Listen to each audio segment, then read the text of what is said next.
আমি বেশ কিছুদিন ধরে বাবার বাসায় অবস্থান করছি। তা আজ একটু প্রয়োজনীয় কাজ সেরে নেওয়ার জন্য বাসায় আসলাম। এখন 11টা বাজে। তো দুপুরে যে খাওয়া-দাওয়ার জিনিসগুলো সেগুলো আমার সাথে দিয়ে দিয়েছে। আর বেশ কিছুদিন ধরে আমি ভিডিও আপলোড করতে পারিনি, কারণ আমার ভয়েসের অবস্থা খুবই খারাপ ছিল। ওইভাবে কথা বলা যাচ্ছিল না। এখন থেকে কন্টিনিউ করব ইনশাআল্লাহ। আসসালামু আলাইকুম। আমি লুনা দিনাজপুর থেকে আপনাদের সাথে আছি। আশা করছি যে যেখানে আছেন ভালো আছেন, সুস্থ আছেন। আলহামদুলিল্লাহ আমরাও অনেক ভালো আছি। যেহেতু বাসায় রান্নাবান্নার কাজ নেই, তো ভাবলাম আমার আপুদের সাথে, প্রিয় ভাই বোনদের সাথে এগুলোই শেয়ার করি যেগুলো কিনেছি। মানে দিনাজপুরে বাণিজ্য মেলা শুরু হয়েছে, একদিন গিয়েছিলাম বোনসহ, সেখান থেকে আমরা এই জিনিসগুলো নিয়েছি। আমার কাছে তো দামটা খুবই কম মনে হয়েছে। এই যে ফ্লাওয়ার ভাসটা দেখছেন, এটা নিয়েছে 150 টাকা। খুবই ভালো লাগছিল আমার কাছে, মনে হচ্ছে এগুলো রিয়েল, একদম সতেজতায় ভরা আর কি। আর এই সমস্ত টুকটাক জিনিস কম দাম হোক, কিন্তু ঘর সাজানোর ক্ষেত্রে আমার কাছে খুবই ভালো লাগে। ঘর সাজানোটা আসলে বেশি দাম কম দাম দিয়ে মেটার করে না, শখ বলতে পারেন একটা। কম দামেও যে শখটা পূরণ করতে পারছি আমরা, সেটাই তো অনেক বড় বিষয়, তাই না? আর এই যে একটা নিচে, এটা হ্যাঙ্গিং করার সুইট হোম। এটা আমার খুবই পছন্দের একটা জিনিস, খুবই ভালো লাগে দেখতে আমার কাছে, তাই নিয়ে নিলাম। এটা নিয়েছে মাত্র 100 টাকা।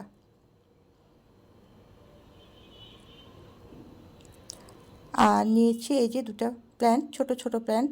এগুলো আনবক্সিং অবস্থায় আছে, কারণ আমার মায়ের বাসায় সবাইকে দেখিয়েছি, তো ওইভাবেই নিয়ে চলে এসেছি আর কি, আর প্যাকিং করা হয়নি। এই গাছগুলো দেখে মনে হচ্ছে একদম জীবন্ত, আমার কাছে তো খুবই ভালো লেগেছে। এগুলো দুটো নিয়েছে 100 করে 200। আর নিয়েছি দুটা কাপ বা মগও বলতে পারেন, সাইজে বেশ বড়।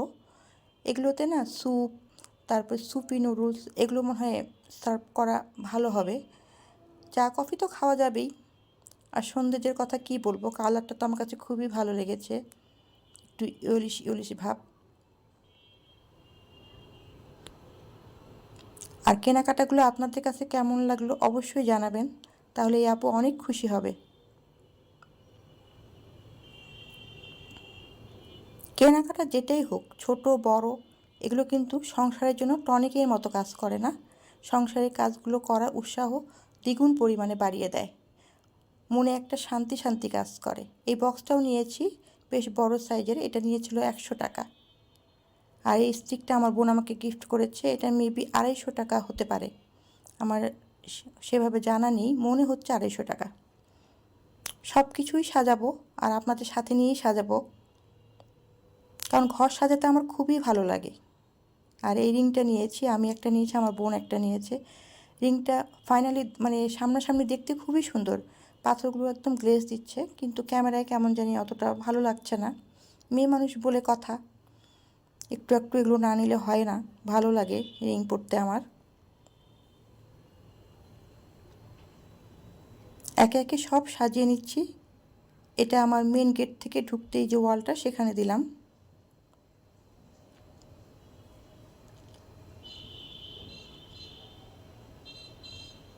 আর এই ছোট্ট ট্রিটা দিলাম ওভেনের উপরে।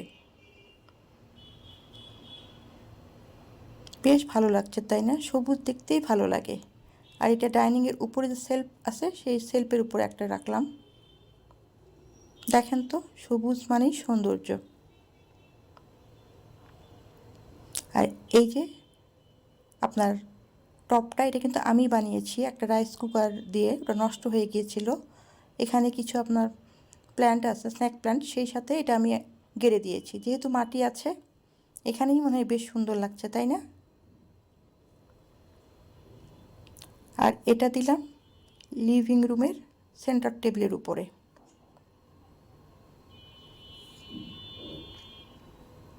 ঘর সাজাতে যারা পছন্দ করেন, তারা তো অবশ্যই বুঝে যাবেন যে অল্প জিনিসেও সুখী হওয়া যায় বা খুশি থাকা যায়।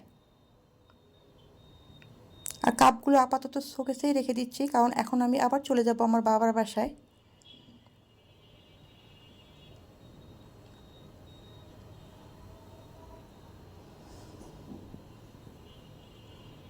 নেক্সট টাইম যখন চা খাবো কফি খাবো অবশ্যই আপনাদের সাথে শেয়ার করব। আর ঝুড়িটা ওয়ারড্রপের উপর রেখে দিলাম। এই তো আজ এই পর্যন্তই। আল্লাহ হাফেজ। আসসালামু আলাইকুম। সবাই ভালো থাকবেন।